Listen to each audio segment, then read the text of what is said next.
अभी हमारी जिम्मेदारी है कि बाबा साहब के उस लिखी हुई बात या बताई हुई बात को हम कितना बार बार समझने का हम प्रयास करते हैं और समझ के हम कितना अपने अनुभव के आधार पर उसको जानने का समझने का प्रयास करते हैं और हमारे आसपास के जो भी मित्र है लोग हैं उसको हम बताने का प्रयास करते हैं। तो बुद्ध और उनके धम्म का भविष्य में जो भी बातें अभी तक बताई गई या हमने समझने का प्रयास किया है, तो उसका आज का उस अभ्यास का आखिरी दिवस है। क्योंकि कोई भी कार्य जब शुरू होता है तो उसका प्रारंभ होता है और अंत होता है, ताकि हम फिर से नया अभ्यास की शुरुआत कर सकें। तो कौन सा अभ्यास लेने वाले हैं उसके बारे में आपको अगले वर्ग में बताया जाएगा, लेकिन अभी हम इस वर्ग का इस विषय का जो समापन करने जा रहे हैं, तो कुछ बातें फिर से मैं आपको संक्षिप्त में आपको याद दिलाने का मैं प्रयास करूंगा या फिर से आप अपनी स्मृति में ले सकते हैं कि इस विषय में हमने क्या क्या सीखा है और इस विषय का उद्देश्य क्या है।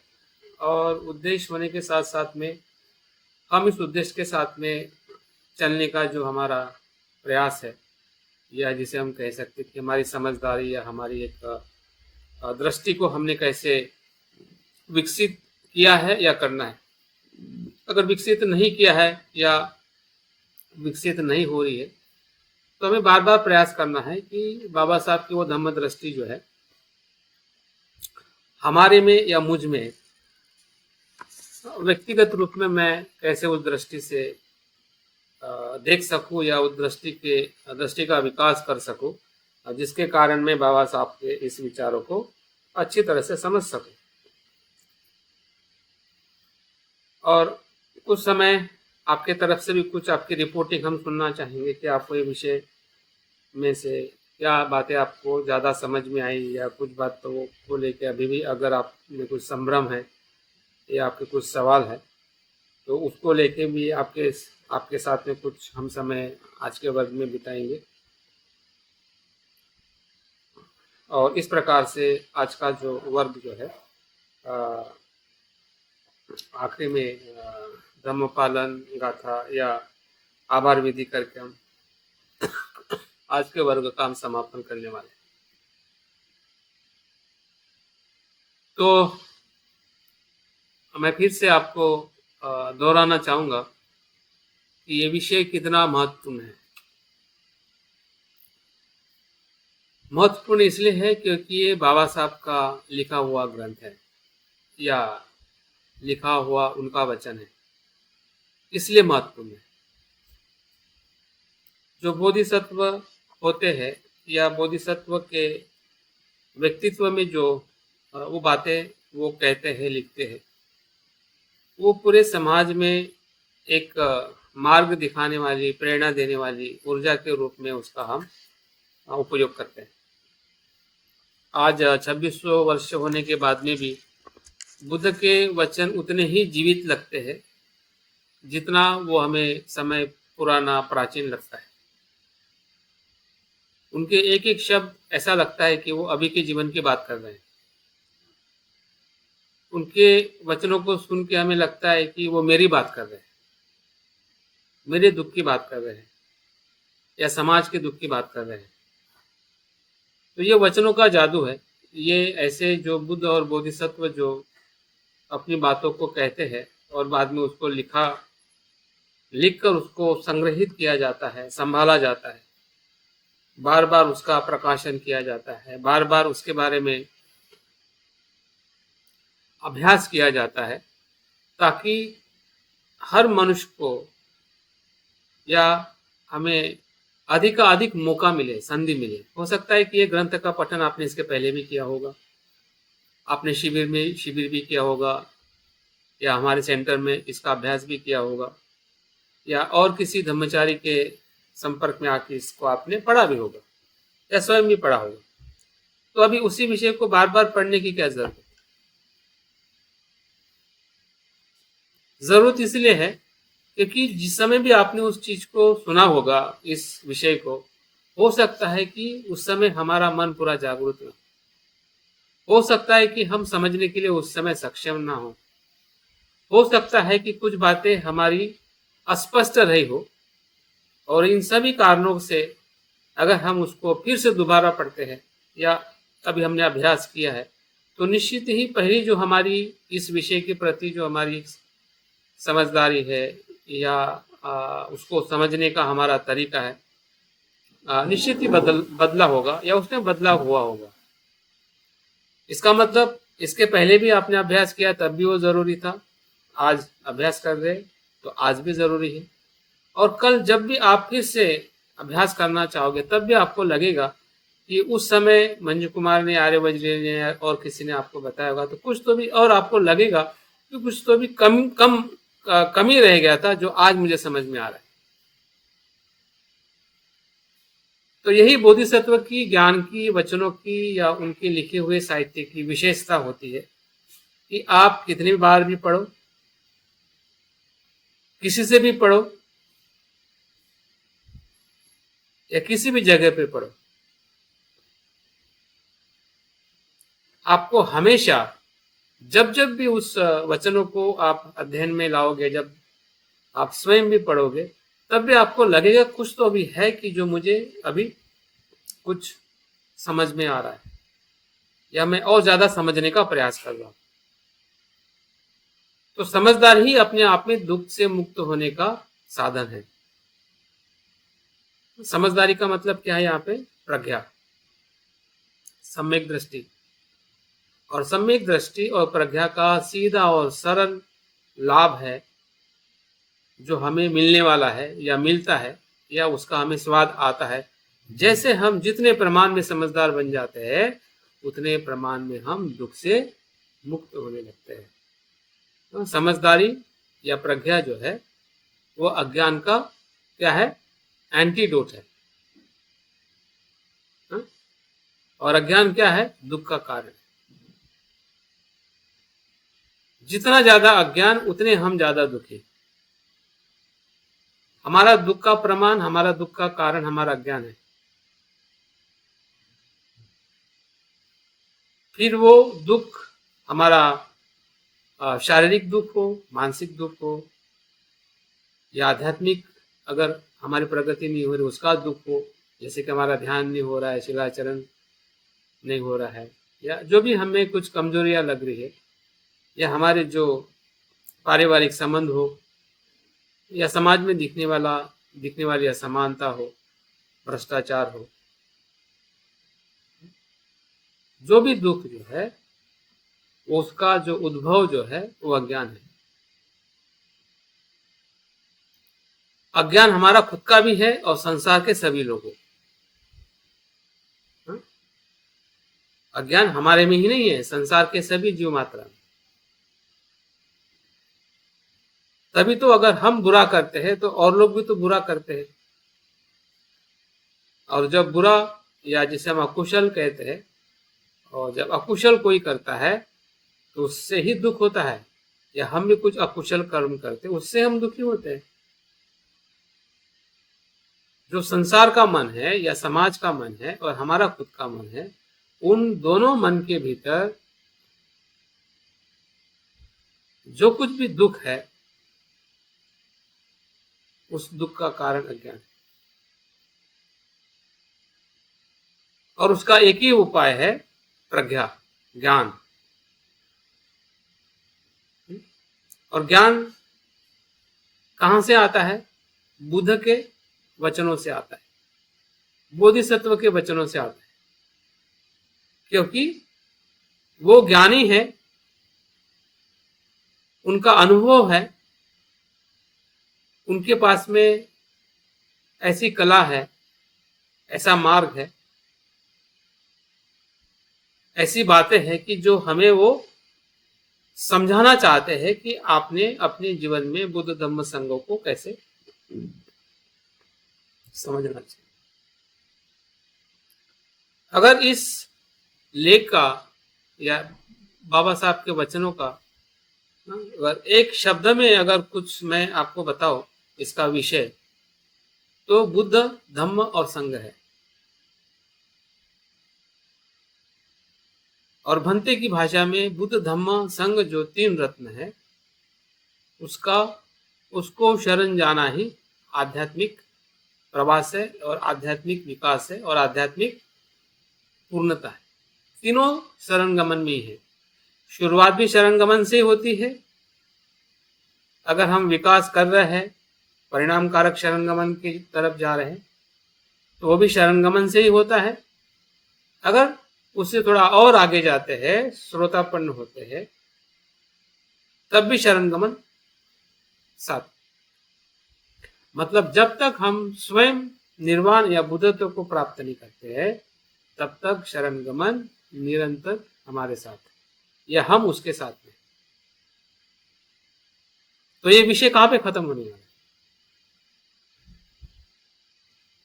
लेकिन फिर भी हम इस विषय को अपने सांसारिक दृष्टि से या एक विषय का अभ्यास होने के दृष्टि से उसको हम समापन कर रहे हैं। लेकिन आपको क्या समझना है और क्या आपको साथ में लेके जाना है, ताकि आप जब दूसरा अभ्यास करोगे तो आपको इस बात का एहसास हो कि जो वहां पे बताया गया है उसी का मैं कंटिन्यू अभ्यास कर रहा हूँ, भले फिर कुछ भी विषय का आप अभ्यास करो। हम बुद्ध धम्म संघ का ही अभ्यास कर रहे हैं। बुद्ध धम्म संघ के प्रति जो हमारी विचिकित्सा है, अश्रद्धा या श्रद्धा का प्रमाण कम है, नासमझी है, मिथ्या दृष्टि है, जिसको हम विचिकित्सा कहते हैं, तो उसी को ही बार बार हमें क्लीन करना है, उसी की शुद्धि करना है। फिर इस अभ्यास से तो हमने थोड़ी की है, और जो भी इसके बाद हम अभ्यास लेंगे, या जो भी आप अभ्यास करते हो अपने केंद्र में, ध्यान हो या जो भी आपके आध्यात्मिक या हमारे आध्यात्मिक जीवन के जितने भी पहलू है, सुबह से उठ के शाम तक या हर सप्ताह में जो भी हम एक्टिविटी करते हैं, शिविर करते हैं, किसी से बात करते हैं, धम्म कार्य करते हैं, सब कुछ इसका आधार ही यह है। इसी को हमें समझना है, बुद्ध को ही समझना है, धम्मों को ही समझना है, संघों को ही समझना है। तो बुद्ध धम्म संघ एक ऐसा स्थान है या ऐसी प्रक्रिया है, दोनों है। और इसलिए बुद्ध के वचनों में एक गाथा आती है। बुद्ध के समय जो लोग दुखी होते थे, या आज भी हम दुखी होते हैं, तो हम किसकी शरण में जाते हैं? शरण बहुत महत्वपूर्ण है। आज हम घर के भीतर बैठे हुए क्यों बैठे हैं, जंगल में क्यों बैठे नहीं है? क्योंकि जंगल का वातावरण या बाहर का जो वातावरण है, हवा, पानी या जो भी चीजें जो हमें शरीर को नुकसानकारक है, उससे हम सुरक्षित होके घर बनाया, घर में रहना चाहते हैं, ताकि हम ऐसे सभी आपत्तियां है, उस आपत्तियों से होने वाली जो परेशानी है, दुख है, बीमारी है, उससे हम बच सके, इसलिए घर की शरण ली हुई। बाद में एक हमारा एक प्रतिष्ठा बन जाती है या फिर भोग विलास की वस्तु बन जाती है, वो तो उसके बाद में उसका निर्माण, वो हमारे सामाजिक जो हमारे संस्कार है, पद प्रतिष्ठा के, या फिर हमारा गलत धारणा है, वो तो बाद में आई है। लेकिन अगर हम घर में है या घर हमने बनाया है, तो हम ऐसी जगह ढूंढते हैं कि हम संसार में आने वाली जो परेशानियां हैं, नैसर्गिक आपत्तियां या वेदर, उससे हम बच सके, इसलिए हम घर की शरण जाते हैं। तो बुद्ध के समय जब लोग दुखी होते थे, परेशान होते थे, भयभीत होते थे, फिर वो उनका व्यक्तिगत दुख हो सकता है, पारिवारिक दुख हो सकता है, या उनके घर में जो क्लेश है, तो उस समय लोग 3-4 चीजों को शरण जाते थे।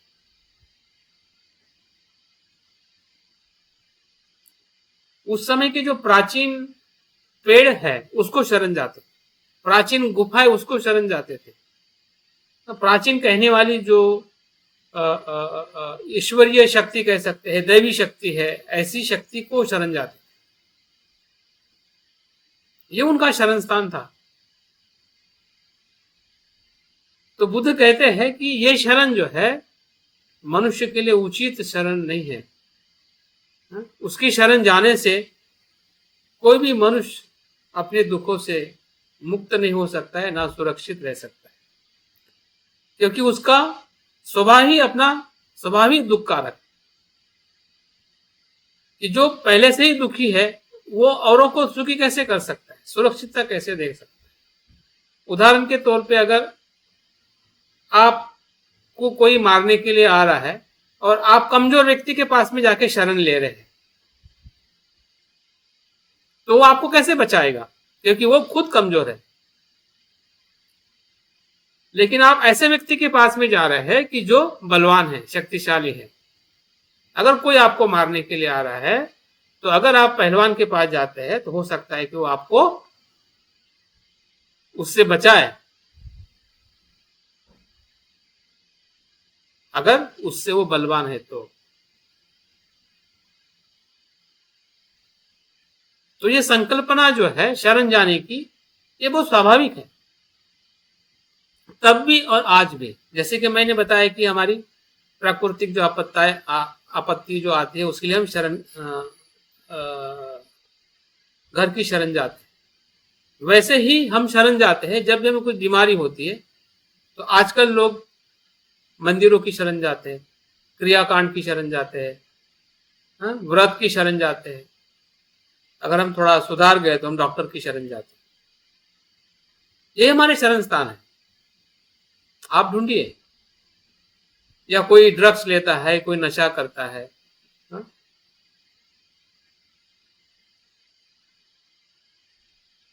या कोई अकुशल कर्म की शरण जाता है,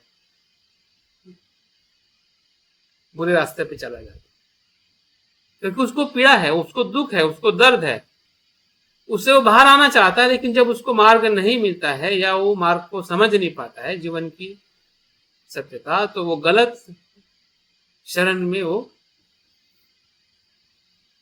उसकी शरण ले लेता है। और शरण ही नहीं लेता है बल्कि उस शरण के साथ में पूरा जीवन वो समर्पित करता है। इसलिए भंते कहते हैं कि शरण सिर्फ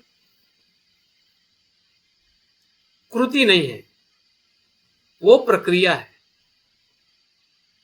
भंते क्या कहते, शरण गमन ये सिर्फ कृति नहीं है या सिर्फ स्थान नहीं है, बल्कि वो निरंतर चलने वाली प्रक्रिया है। जैसे कि हम बुद्ध की शरण जाने के लिए बुद्ध के प्रतिमा के पास में जाते हैं तो हमें लगता है कि शरणगम वहीं पे होता है, या जब हम उच्चारण करते हैं कोई समारंभ में या पूजा में तो हमें लगता है कि वही शरण है, और बाकी शरण गमन हमारे दिलो दिमाग में से निकल जाता है, या उसके प्रति हम समझ नहीं पाते हैं कि शरण गमन को कैसे देखा जाए। भंते और एक उदाहरण देके बताते हैं कि शरण गमन जो है वो हमारा रक्त है, ब्लड है, और उस शरण अगर हमारे शरीर में रक्त है तो ही हम जीवित हैं, या हम में जान है, या हम में बल है। लेकिन उस बल को और गति देने की जो प्रक्रिया जो है वो पंचशील या 10शील से शिलाचरण से संभव होती है। और इसलिए जैसे हम शरण गमन लेते हैं वैसे ही हम पंचशील और 10शील को ग्रहण करते हैं। जब हमें बुद्ध समझ में आते हैं, मतलब प्रज्ञा समझ में आती है कि मैंने अकुशल नहीं करना चाहिए, कुशल करना चाहिए। बुद्ध ने तो कह दिया, लेकिन हमारा विवेक वहां पे जब बुद्ध की शरण जाते हैं, मतलब हम हमारे विवेक को पहचानते हैं। उन्होंने कहा है इसलिए हम नहीं जाते हैं, उनका कहना हमारे लिए एक मार्ग है, लेकिन चलना वो हमारा निर्णय है। हमारी समझदारी है कि उनकी बात को, कही हुई बात को, मार्ग को हम खुद समझते हैं कि भाई मुझे अकुशल को रोकना है और कुशल को करना, वही शील है। उससे शरण गमन की प्रक्रिया आगे जाती है। अगर उस प्रक्रिया में अगर हम नहीं आते तो शरण गमन क्या वहीं पे स्थिर हो जाएगा, और वो शरण गमन नहीं है। अगर वो शरण गमन है भी तो भंते ने जिस प्रकार से उसको सांस्कृतिक शरण गमन कहा, तो उस तरह का वो शरण गमन हो सकता है। उस तरह का शरण गमन नहीं हो सकता है जिस प्रकार से भंते कहते हैं कि वो निरंतर चलने वाली प्रक्रिया है, और वो श्रोतापन से लेके वो निर्वाण तक जाने वाला मार्ग। मतलब हमारा आचरण जितना हम कर रहे हैं, जब से हम कर रहे हैं, उसका आधार शरण गमन या त्रिरत्नों को गहराई में गहराई में गहराई में और गहराई में देखते रहना, समझना, ताकि बुद्ध धम्म संघ के प्रति हम ग्रहणशील हो सके और हमारी श्रद्धा जो है बुद्ध के प्रज्ञा की तरफ हमें प्रवाहित कर सके। एक सवाल भंते को उनका शिष्य पूछता है, जब मैं अभी कुछ किताब क्वेश्चन आंसर का कुछ पढ़ रहा था,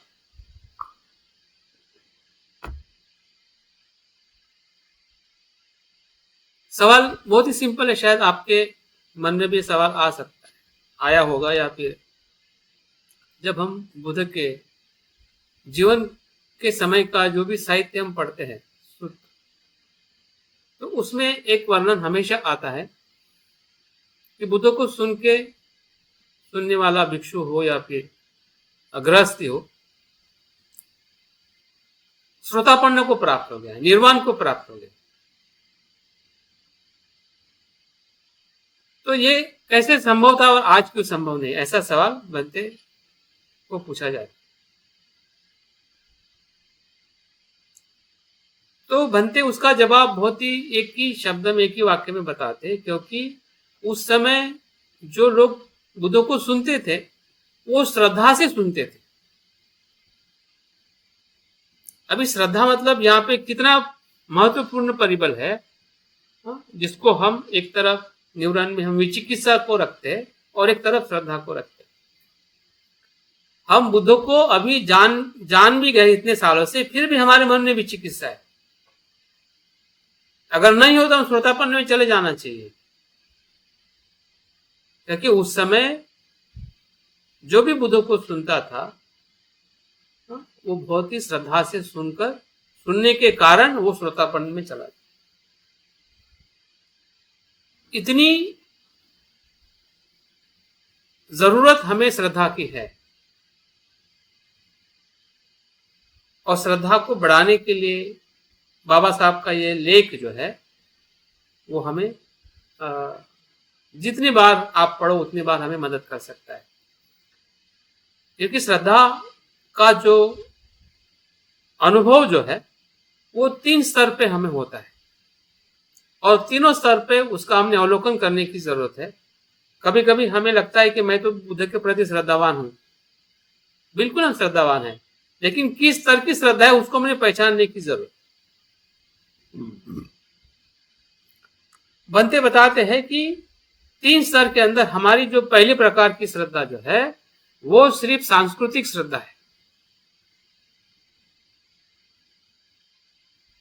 जो श्रद्धा हमें बाबा साहब के आंदोलन से अपने परिवार के संपर्क में आके या लोगों के संपर्क में आके बुद्ध के प्रति जो हमें प्रेरणा और श्रद्धा मिली है, उसी को ही हम श्रद्धा कहते हैं और उसी श्रद्धा को ही हम श्रद्धा मानते हैं, जिसको हम सामाजिक श्रद्धा कहते हैं। लेकिन सामाजिक श्रद्धा के आगे जो श्रद्धा जो है वह है बौद्धिक श्रद्धा, इंटेलिजेंस। अभी हम अभ्यास इसलिए कर रहे हैं कि हम अपने उस बुद्ध के प्रति जो बाबा साहब कहते हैं कि बुद्ध मोक्षदाता नहीं मार्गदाता है, तो मोक्षदाता क्या है, मार्गदाता क्या है, इसका हमें सूक्ष्म भेद और उसका जो अनुभव बौद्धिक स्तर पे हमें होने की करने की जरूरत है। तब हम बुद्ध को सही अर्थ में शरण जा सकते हैं। जब हम बुद्ध को शरण जाते हैं, जब मार्गदाता के रूप में, तब उसी समय हम अपने आप को भी शरण जाते हैं। या अपनी बुद्ध होने की क्षमता को पहचानते हैं। अगर बुद्ध होने की क्षमता अगर हमें पहचान में नहीं आ रही है तो भले आप बुद्ध को मार्गदाता कहो, लेकिन हम मार्गदाता नहीं मोक्षदाता ही समझ रहे हैं। भले हम कहने में मोक्षदाता नहीं कहते हैं, लेकिन आचरण में हमारे लिए बुद्ध मोक्षदाता बन जाते हैं, क्योंकि हमने अपनी जिम्मेदारी उस पर छोड़ दी है। मतलब खुद बुद्ध होने की जो अभिलाषा है, स्पष्टता है, विश्वास है, बुद्ध होने पे हमें विश्वास है जो बुद्ध होके गए हैं, लेकिन मैं बुद्ध बन सकता हूं या मुझ में बुद्ध होने की क्षमता है, उस पे विश्वास नहीं रखना या बौद्धिक स्तर पे हमें संभ्रम लगना कि ये कैसे संभव है, वही शंका है। मतलब इसका मतलब यह कि हम बौद्धिक स्तर पे वो समझने का हम प्रयास नहीं कर रहे।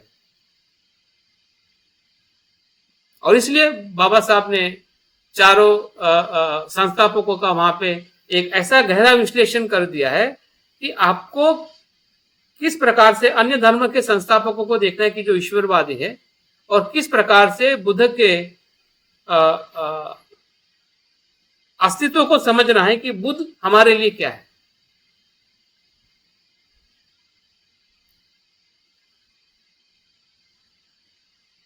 अगर ये समझ में आए बौद्धिक स्तर पे तो हमारी भावनिक श्रद्धा खुल जाती है। यही भी चिकित्सा है। सामाजिक स्वीकार करना और बौद्धिक अस्वीकार करना, उसी को विचिकित्सा कहते हैं, कि जिसको हम अनिर्णायक मन की अवस्था कहते हैं, कि आप बौद्ध हो, आपको तो लग रहा है कि मैं बुद्ध के मार्ग पे चल रहा हूं, लेकिन मैं बुद्ध नहीं बन सकता। मतलब एक तरफ आपको पता है, दूसरी तरफ आप स्पष्ट नहीं है कि मैं हो सकता हूं। अगर आपको विश्वास ही नहीं है, अगर आपको बौद्धिक स्तर पे आपको समझ में ही नहीं आ रहा है, तो भावनिक स्तर पे फिर विश्वास कैसे निर्माण होगा? फिर बुद्ध पे है या फिर बुद्ध के वचनों पर है? बुद्ध के वचन तो और इससे विविधता से घिरे हुए हैं। गहरा अभ्यास है उनका। अगर हम शुद्ध पिटक को पढ़ते, विनय पिटक को, अभिधम्म पिटक को पढ़ते, तो ऐसे बहुत सारी बुद्ध की शिक्षाएं हैं।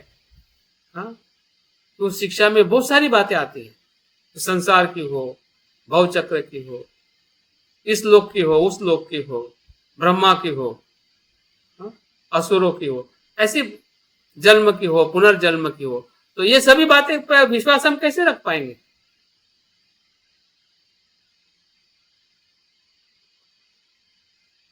अगर हमारी बौद्धिक स्पष्टता ना हो तो भावनिक स्पष्टता भी आने में सुविधा नहीं होती है।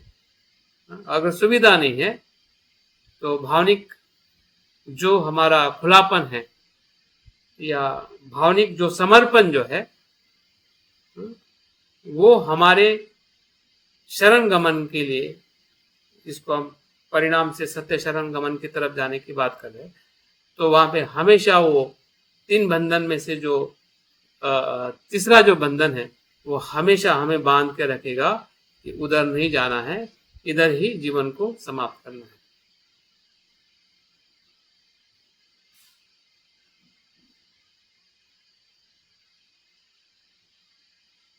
तो बुद्ध धम्म संघ, ये बाबा साहब ने अपने इस लेख के माध्यम से धम्म को जिस प्रकार से बताया, उसकी वैज्ञानिक परिभाषा की, आज के परिकल्पना में, आज के संदर्भ में बाबा साहब बात करते हैं कि उसमें नीतिमत्ता हो, वैज्ञानिकता हो, मानवीय मूल्य हो,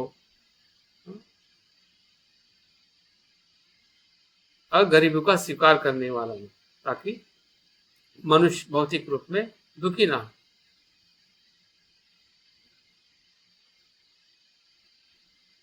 तो बुद्ध की जो बताई हुई सभी शिक्षा की 4 कसौटियां हैं, और इस कसौटी में सिर्फ बौद्ध धर्म की ही नहीं कि संसार में जितने भी विचारधारा है, जितने भी पंथ है, जितने भी दर्शन है, उस सभी दर्शन को आप इस 4 कसौटी से आप क्या कहते हैं उसको परख के आप उससे अपने आप को दूर कर सकते हैं या उसको आप नकार सकते हैं। नकारने का मतलब यह है कि वहां से जब हम नकारते हैं, प्रज्ञा से जब कोई चीज हम देखते हैं तो अज्ञान को नकारते हैं, अज्ञान को नष्ट करते हैं, बुराई को नष्ट करते हैं।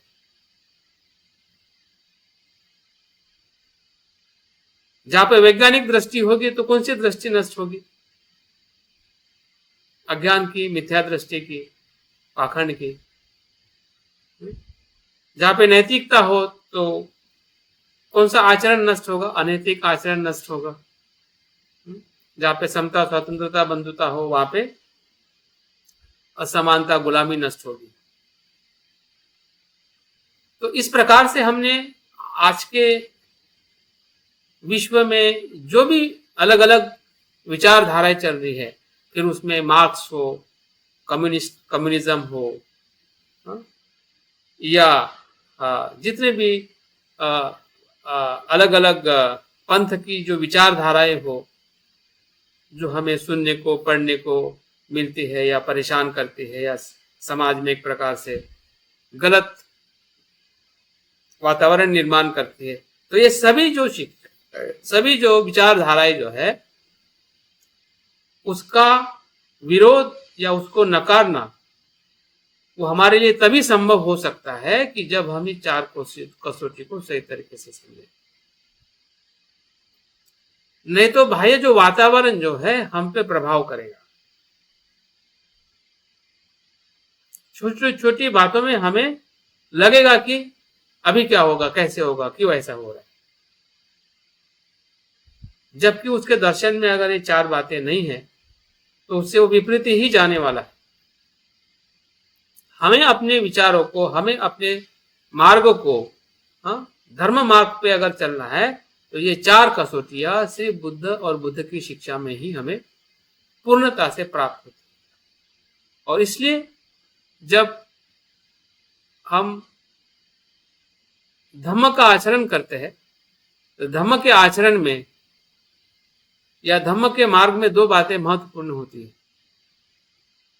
एक तो हमारी चित्त की या कर्म की शुद्धता, और दूसरा जो अनुभव जो है वो है चित्त की विमुक्तता, जिसको हम विमुक्ति कहते हैं, निर्वाण कहते हैं।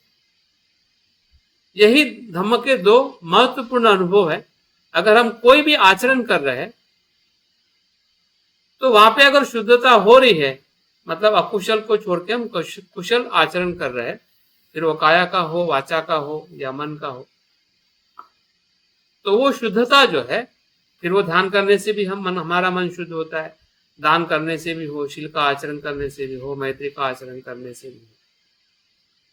मतलब ये सभी आचरण हमारे जीवन में जो हम सामाजिक, व्यवहारिक या रोज का जीवन कहते हैं, अगर उसमें हमें सुख और आनंद में रहना है, परिवार में, समाज में और देश में, तो उसका आधार है शुद्धता, कुशल कर्म। और कुशल कर्म करते करते संसार से, भव से मुक्त होने की जो प्रेरणा जो है, वो प्रेरणा बुद्ध की, धम्म की सबसे बड़ी प्राप्ति है, सबसे बड़ा उद्देश्य है, या कह सकते हैं वो परम लक्ष्य है। क्योंकि शुद्ध होने की बात तो सभी करते हैं, सभी धर्म कुछ न कुछ प्रमाण में शील की बात करते हैं। हो सकता है कि उनका शील सिर्फ उनके समाज के लिए हो, उनके कम्युनिटी के लिए, उनके धर्म के लोगों के लिए हो, लेकिन इस भव से, इस दुख से, इस संसार से, इस अज्ञान से, या बार बार जन्म लेने की जो दुख की जो श्रृंखला है, उसको तोड़ने की बात कोई धर्म की शिक्षा, कोई भी दर्शन नहीं करता है जो बुद्ध करते। यही बुद्ध का धर्म। बुद्ध के धर्म की जो अनोखी शिक्षा यही है। और इसलिए जब बुद्ध को बुद्धत्व प्राप्त हुआ था और उनको मन में विचार आया कि क्या मैं इस शिक्षा को लोगों को दूं या ना दूं, उसका कारण भी यही है। और हमारे लिए भी कारण है कि अगर बुद्ध धर्म के प्रति अगर हमारी श्रद्धा नहीं बढ़ रही है, उसका कारण ये है कि हम सुखी होकर रहना चाहते हैं, इस संसार से मुक्त होना नहीं चाहते। ये धम्म के प्रति हमारी अस्पष्टता है। एक तरफ हम आचरण कर रहे हैं, एक तरफ हम बोध है, एक तरफ हम समझ रहे हैं, लेकिन बौद्धिक स्पष्टता नहीं होने के कारण हमारा जो भावनिक जो प्रतिसाद है या भावनिक श्रद्धा जो है वो संसार से मुक्त होने की नहीं बन पाती है। इसलिए हमारा निर्वाण का मार्ग खुलता नहीं है, या हम खोल नहीं सकते। शब्दों में तो खोल देते कि निर्वाण प्राप्त करना है, लेकिन उससे वो खुलेगा नहीं। वो तब खुलेगा कि हम उसको खोलने का प्रयास करेंगे, हर व्यक्ति। और उसका आधार बुद्ध और धम्म है। अगर बुद्ध को हम जितना अच्छी तरह से जानेंगे, समझेंगे, उनकी जो जीवन की जो घटनाएं है या जीवन का उनका जीने का जो अनुभव जो है, उनके ज्ञान के जो अनुभूति जो है, उनके स्वभाव है, उनके गुण है, तब जाके हमें उनके धम्म की जो गहराई है या धम्म का उद्देश्य जो हमें समझ में आएगा। इसलिए बुद्ध कहते हैं कि मेरे धम्म का एक ही स्वाद है, वो स्वाद है विमुक्ति। अगर विमुक्ति के स्वाद को अगर कोई नहीं पाता है तो वो बुद्ध का अनुयायी नहीं है।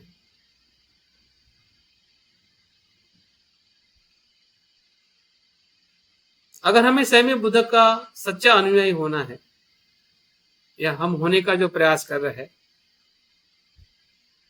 तो उसके पीछे हमारी जो बौद्धिक स्पष्टता जो है उसको हमने बार बार चैलेंज देना पड़ेगा, बार बार उसको शार्प करना पड़ेगा, ताकि हम भावनिक श्रद्धा में प्रवेश करके हम उस स्वाद का आनंद ले सकें। बाबा साहब भी यही चाहते हैं और बनते हमारे गुरु भी यही चाहते हैं, और उसी के ही आधार पर बनते ने संघ बनाया। उसी के आधार पर बाबा साहब ने विश्वास रखा कि धम्म से ही सब कुछ हमें प्राप्त हो सकता है। सिर्फ आर्थिक विकास, सामाजिक ही विकास नहीं, बाबा साहब आध्यात्मिक विकास की बात करते हैं, आध्यात्मिक उन्नति की बात करते हैं। बाबा साहब के धर्मांतर को हमने दो स्तर पर देख के हम समाप्त कर देते हैं कि बाबा साहब ने बौद्ध धर्म सामाजिक और आर्थिक उन्नति के लिए लिया है, लेकिन ऐसा बिल्कुल नहीं है। हम ऐसा सोच रहे हैं या हमने इस प्रकार की धारणा बनाई है क्योंकि हम ऐसा ही जीना चाहते हैं और इसी को हमने सच माना। लेकिन बाबा साहब कहते हैं कि बौद्ध धर्म का आचरण करने से या बौद्ध बनने से हमें तीनों प्रकार की उन्नति करनी है, तीनों प्रकार का लाभ हमें लेना है, सामाजिक भी लेना है, आर्थिक भी लेना है, और विशेष लाभ जो है वो है आध्यात्मिक लाभ। तो बाबा साहब इस आध्यात्मिक लाभ में यही बात करना चाहते हैं कि हमें अपने जीवन को श्रेष्ठ बनाना है, जिस श्रेष्ठता के अंदर शुद्धता हो, जिस श्रेष्ठता के अंदर सही आजादी हो। बाबा साहब कहते हैं कि जिसका मन गुलाम है वो आजाद होके भी गुलाम है। तो क्या हम मन की गुलामी से बाहर आने के लिए हम सोचते हैं या हम प्रयास कर रहे हैं? तो वो कौन सी आजादी है? किसको हम मन से मुक्त होने की अनुभूति हम कह सकते हैं कि यह मन मुक्त या विमुक्त होता है, या स्वतंत्र होता है, जिसको हम फ्रीडम कहते हैं। तो बुद्ध के धम्म को हमने बाबा साहब ने जिस प्रकार से हमें इस लेख के माध्यम से समझाया, और साथ साथ में बाबा साहब संघ के बारे में भी बहुत ही प्राचीन बुद्ध के संघ के साथ आधुनिक संघ में जो कुछ भी कमियां हैं या कुछ बातें भिक्षु के कर्तव्य में या उनके आचरण में नहीं आ पा रही है, उस पे बाबा साहब ने सवाल भी उठाया है और हमें नया संदेश दिया है या एक नई सोच दी है कि बौद्ध होने का अर्थ या संघ में प्रवेश करने का अर्थ भिक्षु होना या नहीं, बल्कि समाज की जिम्मेदारी के साथ में धम्म का आचरण करने की बात बाबा साहब कहते हैं। और इसलिए धम्म सेवक, नया धम्म सेवक जो समाज में रह के समाज को धम्म के प्रति जागरूक करे या जीवन को देखने की दृष्टि में उनको मदद करे, और साथ साथ में एक वैश्विक संघ का निर्माण या वैश्विक बौद्ध आंदोलन की जो बाबा साहब की संकल्पना, जिसके स्वरूप में हम त्रिरत्न बौद्ध महासंघ स्थापित होते हुए या उसके सहवास में हम लोग हैं, तो ये हमारे लिए एक बाबा साहब ने देखा हुआ जो स्वप्न जो था कि एक अंतर्राष्ट्रीय संघ क्या हो सकता है, कैसे हो सकता है, उसकी प्रक्रिया हो, उसका अभ्यास हो, उसमें जो हम जिस दिशा से हम जा रहे हैं, जिस सुख के तरफ हम जा रहे हैं, तो हम उस सुख के तरफ जाए जिस सुख में हमें भी सुख मिले, औरों को भी सुख मिले, और सुख मिलते मिलते हम अपने जीवन से विमुक्ति का जो श्रेष्ठ सुख है, जिसको हम परम सुख कहते हैं, बुद्ध निर्वाण को परम सुख कहते हैं। तो परम सुख का जो आनंद जो है वो हम मिलकर ले, मित्रता के साथ ले, एक ऐसे संघ के प्रभाव में ले, ताकि हमें अगर कुछ दिक्कतें परेशानी होती है तो हम एक दूसरे को मदद कर सकें। जिस प्रकार से हम अकेले न रहते हुए हम जब परिवार बनाते हैं, शादी करते हैं, बच्चे होते हैं और उसका परिवार बढ़ता है, तो हम क्यों शादी करते हैं? क्योंकि अकेला रहना इतना सरल नहीं लगता, इसलिए हम मिलके रहना चाहते हैं, ताकि हम अपने जीवन में अकेलेपन का या फिर हमारी जो परेशानी है वो एक दूसरे को हम साझा कर सके, एक दूसरे को मदद कर सके, और ताकि हम अपने संसार के पारिवारिक जीवन में हम सुख शांति से रह सके, इसलिए हम परिवार या विवाह करते हैं। उसी प्रकार से संघ जो है एक ऐसा परिवार है जिसमें बुद्धत्व प्राप्त करने के लिए ऐसी परिस्थिति या इस प्रकार के शिक्षा, प्रशिक्षण या मित्रता का निर्माण किया जाता है कि आप जहाँ पे भी, जिस जगह पे भी आप जाते हैं और उसी ही संघ का, उसी परिवार का व्यक्ति जब आपको मिलता है या आप मिलते हैं, तो आपको इस प्रकार से महसूस होने लगता है कि मैं इनके साथ में रह के भी उसी मार्ग पे चल सकता हूँ कि जिस मार्ग पर मैं किसी और जगह पे और किसी लोगों के साथ में चलता था। तो हमें हर जगह पे, हर उस मित्र हो, ऑर्डर मेंबर हो या संघ सभासद के साथ में हमें अनुभव होता है।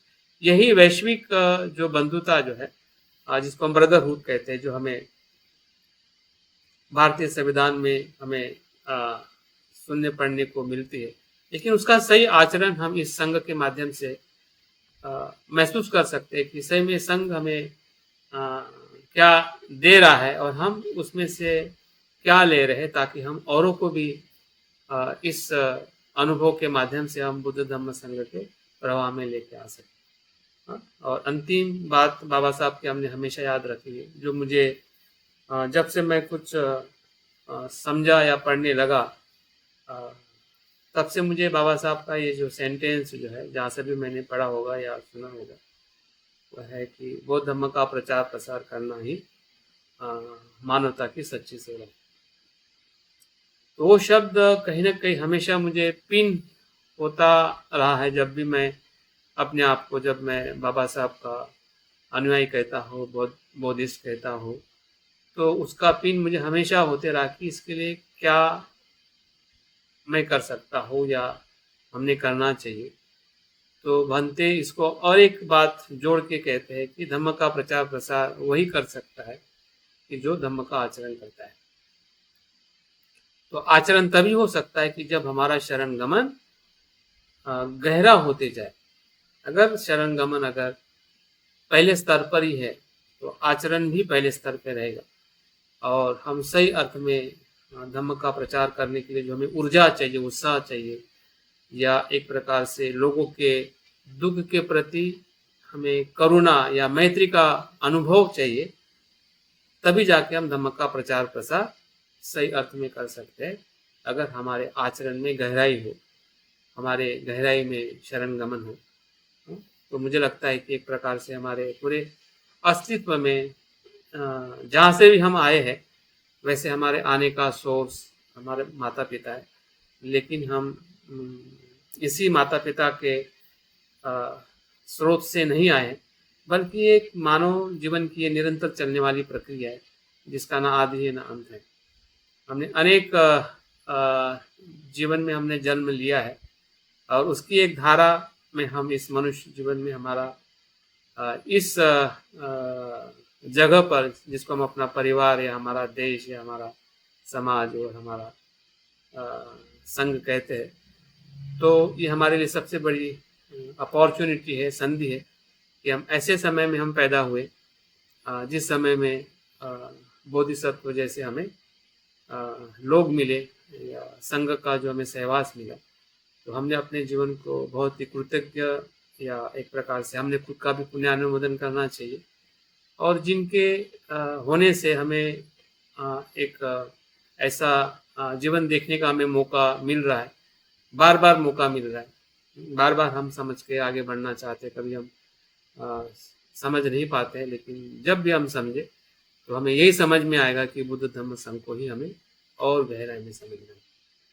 तो मुझे लगता है कि जो बात मैं कहना चाहता था आज के इस विषय को समारोपण करते हुए, कुछ बातें मेरे अनुभव की भी है, कुछ बातें जो हमारे विषय के साथ जुड़ी हुई है, लेकिन ये मेरा अनुभव या बाबा साहब की जो बातों का जो सारांश जो है, वही आपके हृदय को अगर स्पर्श कर रहा है और आप अपने भीतर इस प्रकार से देख पा रहे हैं, तो मुझे लगता है कि हमारे इस अभ्यास में जो कुछ भी हमने पढ़ा है, सुना है, इसका सही में आपके लिए और हमारे लिए एक बहुत बड़ी प्राप्ति है। क्योंकि जब हम कुछ समय दे रहे हैं या समय का हमारा उपयोग कर रहे हैं, तो उसका लाभ भी हमें देखना है, ताकि हम और इस प्रकार के कार्यक्रमों को या इस प्रकार के अभ्यास को हम निरंतर अपने जीवन में करते हैं। तो बहुत बहुत साधुवाद, जो कुछ मैं समझा पाया हो या आप समझ पा रहे हैं। अभी हमारे पास में 20-15-10 मिनट है, तो आप में से कोई भी अपनी कुछ रिपोर्टिंग है या कुछ बातें आप अपने तरफ से कुछ शेयर करना चाहते हैं, तो ज़रूर आप अपना माइक ओपन करके अपनी बात कर सकते हैं। मैं अपनी बात पूर्ण करता हूँ। जय भीम।